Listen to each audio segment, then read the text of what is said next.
Reading from the Catechism of the Catholic Church, picking up where we left off, paragraph 396.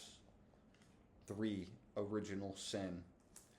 Freedom put to the test.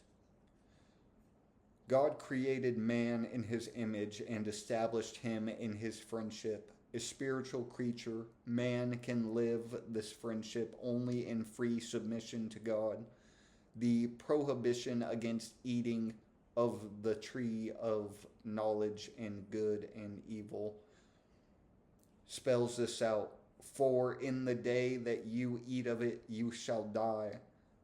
The tree of knowledge of good and evil symbolically invokes the insurmountable limits that man, being a creature, must freely recognize and respect with trust. Man is dependent on the Creator and subject to the laws of creation and to the moral norms that govern the use of freedom. Man's first sin. Man, tempted by the devil, let his trust in his Creator die in his heart, and abusing his freedom, disobeyed God's command. This is what man's first sin consisted of.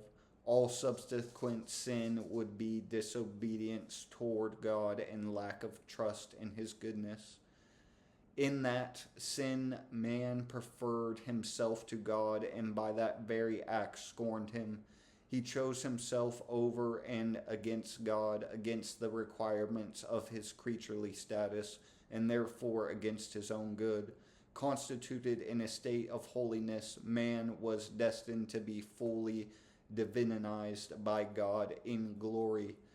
Seduced by the devil, he wanted to be like God, but without God, before God, and not in accordance with God.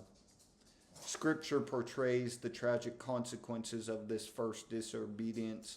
Adam and Eve immediately lose the grace of original holiness. They become afraid of the God of whom they have conceived a distorted image, that of a God jealous of his prerogatives. The harmony in which they had found themselves, thanks to original justice, is now destroyed. The control of the soul's spiritual faculties over the body is shattered.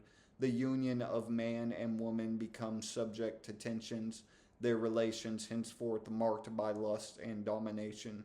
Harmony with its creation is broken. Visible creation has become alien and hostile to man.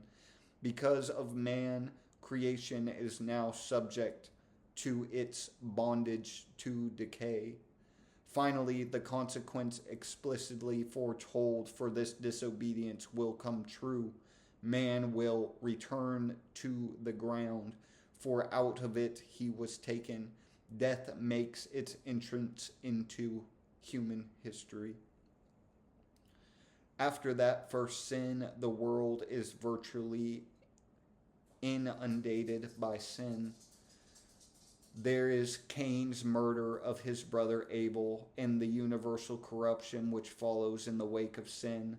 Likewise, sin frequently manifests itself in the history of Israel, especially as infidelity to God of the covenant and as transgression of the law of Moses. And even after Christ's atonement, sin raises its head in countless ways among Christians. Scripture and the Church's tradition continually recall the presence and universally of sin in man's history. What revelation makes known to us is confirmed by our own existence. For when man looks into his own heart, he finds that he is drawn towards what is wrong and sunk in many evils which cannot come from his good Creator. Often refusing to acknowledge God at his source, man has also upset the relationship which should link him to his last end. And at the same time, he has broken the right order that should reign within himself as well as between himself and other men, in that all creatures